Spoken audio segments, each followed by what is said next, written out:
Good evening. In 2 Timothy chapter 2 and verse 12, we see, if we suffer, we shall also reign with him. We must not imagine that we are suffering for Christ and with Christ if we are not in Christ. Beloved friend, are you trusting to Jesus only? If not, whatever you may have to mourn over on earth, you are not suffering with Christ. Land have no hope of reigning with him in heaven. Neither are we to conclude that all a Christian's sufferings are sufferings with Christ, for it is essential that he be called by God to suffer. If we are rash and imprudent, and run into positions for which neither providence nor grace has fitted us, we ought to question whether we are not rather sinning than communing with Jesus. If we let passion take the place of judgment, and self-will reign instead of Scriptural authority, we shall fight the Lord's battles with the devil's weapons, and if we cut our own fingers, we must not be surprised.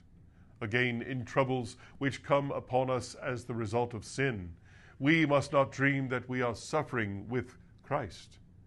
When Miriam spoke evil of Moses, and the leprosy polluted her, she was not suffering for God. Moreover, suffering which God accepts must have God's glory as its end. If I suffer that I may earn a name or win applause, I shall get no other reward than that of the Pharisee. It is requisite also that love to Jesus and love to his elect be ever the mainspring of all our patience.